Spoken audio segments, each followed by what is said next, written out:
Hello, everyone at St. Julia's High School. I hope you're really well. I was asked to answer some questions that you've had for me about Judaism. My name is Rabbi Fagelman, and I'm the rabbi of the Allerton Synagogue, which is quite near Allerton. For those of you, of course, who live here will know, is very close to Walton. We sort of border each other. And my synagogue is in Allerton, but lots of my members live in Walton as well. And so I just want to share with you some answers to questions which you have prepared for me. And let me start with the first one. How long have I been a rabbi? So it's an interesting question because I actually became a rabbi about 6 years ago. But before that, I was doing the job of a rabbi whilst I was training to be a rabbi, which took me a few years. It's a question a bit later on, so we'll talk a bit about that a bit more. Yes, I've been a rabbi. I'm doing the job of a rabbi for about 12 years, but I've been an ordained, meaning an official rabbi. I use the title of rabbi for about 6 years. Before that, when I was training, I was often referred to as reverend. So it's like a minister, but you're not called rabbi until you're fully qualified. Why did you decide to become a rabbi? And that's a good question. I think that's because I had a very strong Jewish education myself. I came from a very religious home, and I felt I had those types of skills to be good to people. I'm good at managing people and life cycle events, and I know how to run the synagogue, and I had a desire to share that with other people, with other Jews here in Liverpool. What's your favorite part about being a rabbi, and what's the most difficult? Yeah, well, all jobs, of course, have their good bits, the bits people like, and the bits people don't like so much. So it's the same with being a rabbi. Every rabbi will have things they like more and like less. So the nice parts are when you join in people's happy times, when you officiate at their weddings, when they have new babies, and Judaism we make what's called a bris, which is a circumcision on the 8th day. Joining in people's happy times and happy moments, being able to help people. Sometimes you can bring a smile to somebody by visiting them in a hospital, calling someone up when they're not well, and you feel like you're making a difference. You feel like you are giving of yourself, and when you teach words of the Torah, words of religion, and people seem to be inspired. These are the nice things. Of course, at difficult times, you have sometimes difficult, challenging people to deal with. Sometimes you have challenging situations, like when people maybe want to do things which don't conform to the rules of your religion, and then you have to politely but tell them it can't be done. Of course, sometimes you have to deal with death or divorce or things that are not so nice. So that's what's not so nice. So the good parts of life are nice. The not such good parts of life are not so nice. What training do you need to become a rabbi? So to become a rabbi, you have to have what's called a samicha. Samicha used to be, samicha literally means leaning your hands, so placing, like a rabbi would confer sort of a title. Nowadays it's a bit less formal, but you basically have to learn sections of Jewish law. But in order to learn sections of Jewish law, you also have to be able to read in-depth Hebrew and Aramaic from the Talmud and understand it. So really you need a strong background in Jewish studies, and then you need to sort of specialize in Jewish law. How many rabbis are there in Liverpool currently? Well, at the moment we're a bit short on rabbis because one of the main synagogues here, called in Childwall, is currently without a rabbi. He just left, so they're currently without one. So there's myself. There's a synagogue called Princess Road that has a part-time minister. That means he just comes in for the weekend to do the main services on the Sabbath. And then we have two what we call outreach rabbis. That means they're not rabbis of synagogues. They work for an organization called Chabad or Lubavitch. You might have seen their going around in their menorah parades on Hanukkah, for example, where they have their blaring, big Hanukkahs, big lights up and things like that. So there's two of those. One works with the community and one works with the student community. I, of course, work with both of them because I am, as well as the rabbi of the synagogue, I'm also the student chaplain for the area.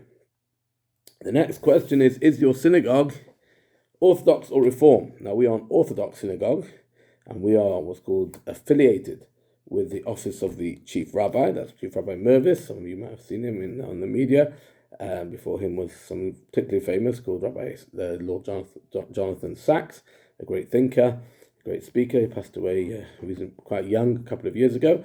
So we are Orthodox. What that means is that we follow the halachic process. That means the process of Jewish law in quite a sort of an original form, and we don't change necessarily based on modern society. We believe very much in the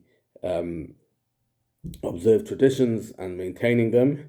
If you want to look at it in a Christian mind, a Christian viewpoint, we're a bit like the Catholics. In other words, we don't adapt so much, whereas Reform doesn't believe necessarily that what we call the rabbinic law, that means the commentary, the explanations of the Torah law, they don't believe that they are immutable. That means they don't believe that they can't be changed, and therefore they're much more willing to adapt and maybe change their standpoints and viewpoints and behaviors based on modern society. We have quite a strict set of laws, and to be Orthodox means you have to follow them. So we don't drive cars on the Sabbath, for example. I don't even put on my phone on the Sabbath. We have very strict laws around kosher, what we can eat, what we can't eat. And although not everyone who's a member of an Orthodox synagogue follows all the rules exactly, they at least ascribe to that view of Judaism as being an ideal. Why do we wear a kippah? It's a good question. So you can see it's a bit back. We'll just push it a bit forward. This is called my kippah. There's different types, different colours. A bit. Sometimes they give you an idea what sort of branch of religious life that person is involved with. But we wear them as head covering was a sign of respect. If you look at pictures, if you do history around the World War, maybe till even the 1970s, it was very normal to go out in a hat, go out with a head covering, and that's really what the kippah was. So the kippah covering your head was like a sign of respect, and it reminds us we're always before God. You might see ultra-Orthodox Jews, if you ever visit places like Manchester, wearing like types of black hats, sort of like made of felt, or even strimals, which are like fur hats, especially on the Sabbath. And these are, again, all traditions and customs based around this idea.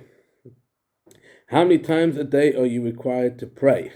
So we have 3 prayers every day, 3 main prayers. One is in the morning, called the Shacharit prayer. So in my synagogue, that's at 8 o'clock. It's a bit later because it's mostly retired people. But let's say in Children's synagogue, they do one about 7 o'clock. Yeah, that's mostly people doing it before work. We then have an afternoon service, which we call a mincha, and an evening service called mariv. Sometimes, especially in the summer, you can combine those two. So they're quite short prayers. They only take about 10 minutes each. So you might do one at, there's a cut-off point, sort of sunset or twilight or whatever, and then you might do one before, one after. So most people will go to the synagogue, religious Jews, 2 or 3 times a day and do their prayers. The main prayer and the longest prayer is what we do in regular terms is on the Shabbat morning, so Sabbath morning. For us, that's Saturday morning, and that's sort of the main time for perhaps maybe less religious Jews who don't go every day. They might still come on the Sabbath. Okay, let's move on to kosher. Lots of questions for me. I hope I'm keeping you interested here. Kosher, what does it mean, and how easy is it to maintain a kosher diet? So kosher is literally the word means fitting or appropriate. So something can be kosher, nothing. You can use the word a different context for food. So let's say if someone's cheating in something, you can say if someone's stolen money, so you can say the money is not kosher. But normally the use of the word is to do with food, and basically it's refers to how animals have to be killed. So we have religious forms of slaughter, and then also what type of food we can have together. So for example, we can't have milk and meat together, so we can't have like a cheeseburger because that would be milk and meat together. And also about how the food's prepared and where it comes from. So there's lots of rules around what food we can and can't eat. How easy is it to maintain a kosher diet? It's relatively easy because lots of food is easily available that is just kosher automatically, like fruits and vegetables. You can buy in any supermarket nowadays. There's rice, pasta, all that type of thing. When it comes to the proteins, that's probably where you have more challenges. So around getting meat and cheese and that type of thing. Or many types of fish are kosher. That's always an option. In terms of meat, so we have here in Liverpool a kosher deli, which sells specialist kosher foods, but particularly bread, meat, we have a special bread on the Sabbath called the challah, a type of sweet plated bread. So certainly it's possible to keep kosher. Of course, you can always make your own kosher food at home, but the biggest challenge is always getting things like meat and cheese and that type of food as kosher. What is Shabbat? Good. Shabbat is what we call Saturday. It's the seventh day of the day of rest, the Jewish day of rest. So like Muslims have day of rest on a Friday, and Christians have on a Sunday. Our original Jewish day of rest is the Sabbath is a Saturday. The next question is, what are the struggles, if any, in following the rules of Shabbat? So there can be difficulties. You can't work, so people have to get time off work. In the winter, so our Sabbath starts on Friday night, when it gets dark on Friday to when it gets dark on Saturday. So in the height of the winter, that can be 3:30 Shabbat afternoon. So people have to find employers who are understanding and sympathetic and who let them catch up the work on Sunday or stay longer during the week. People make arrangements so that they can leave the office early on Fridays, in the winter especially. So we prepare for the Sabbath. We make special foods. We have nice meals, family time. Can any of you think how nice it would be if you just had a meal where everyone switched off their phones and no one was interested in watching the television and everybody was just interested in talking to each other? Well, we have that time every week. It's very beautiful, and we call it the Friday night, the Sabbath meal. Have you ever broken a rule during Shabbat, either knowingly or by mistake? It's possible. I mean, if it's done by mistake, again, we're not too worried about it. The main thing is not to do it on purpose. So we don't turn lights off, but if you lean back and by mistake knock a switch, we don't worry about that. We worry more about doing things on purpose, and we try not to do that. Have you ever broken a rule due to pikuach nefesh? Pikuach nefesh means life-saving. Yes, my wife, for example, had to have a baby on a Friday night, so of course that puts her in danger. We had to call a taxi, so sometimes, yes, there can be times where you need to break the rules and know what you're doing. Is it hard learning everything in the Torah? Do you know all the 613 mitzvot? Okay, so first let's deal with that. It is hard. I mean, it's hard because it's a big book. There's lots to do, lots to know. Do we know all the mitzvot? I probably know of them all. I couldn't list them exactly. They don't all apply to all people at all times. Some, for example, only apply to the priests who are the Kohanim, the priestly tribe. Some only apply to, let's say, agriculture in the land of Israel. Some apply to sacrifices, which you don't have nowadays. So there's not like 613 that you're actively involved with all the time. But we do have to be aware of them. Are there any of which you disagree with or feel aren't relevant today? So we don't disagree because we understand that the Torah is God's higher knowledge. So it's not for us to judge whether they're good or bad. There are those that we don't understand. There are some which we call chukim, which are a type of law which we don't understand its rational explanation, like keeping kosher, but we understand, we see it as a higher law. That means God, who made the world, right? He's the sort of the mechanic who put the thing together. He understands how it works better than we do. So therefore, we follow the rules whether we understand them or not, and whether we agree with them or feel they're relevant. Sometimes understanding of laws can change, but the actual laws themselves don't really change. What does the Jewish religion teach about the afterlife? So we believe that the world is moving towards what we call a redemption, what we call a world to come. So that's in a sense an afterlife, and that for the reward, for the good we do, for the mitzvot, the commandments we keep, and the Torah we learn, we believe that we get rewarded, and then of course for the sins we do and for the not good things we have to get, so to speak, punished, what we call a hell, like a cleansing, and that will be sort of a resurrection after this.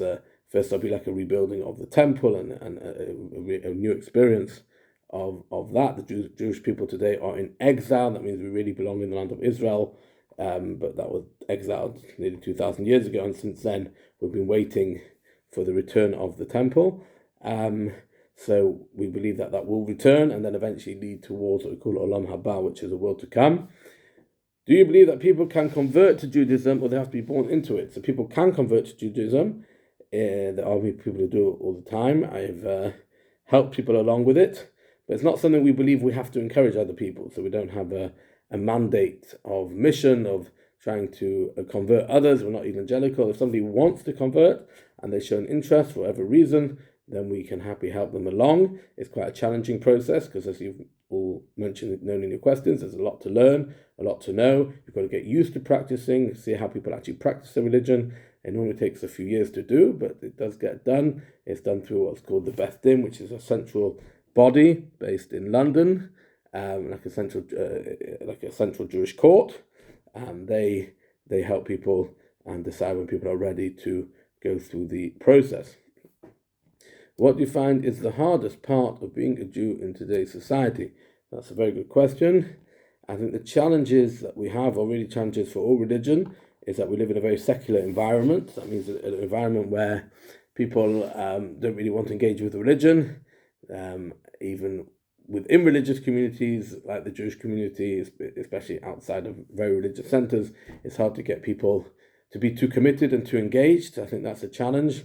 And that challenge of, being in a secular environment where people are scared sometimes to express religious views because maybe they're not popular, right? We live in what cancel culture and wokeism and all these expressions, which basically mean that if you don't say what everyone else wants to hear, then you risk being sort of marginalized. So I think the biggest challenge we have is that religion is being marginalized, and we have to fight and be proud of who we are and what we believe in. Well, as long as that's, of course, not threatening to anyone else, but we have to be proud of who we believe in, what we believe in, proud of being people of faith, and come together and spread that to the world. So I hope you've enjoyed this. It's quite a long talk because there's so many questions, but I hope you've enjoyed hearing my answers. And if anyone wants to follow up or feedback on anything else, I'll be delighted to respond.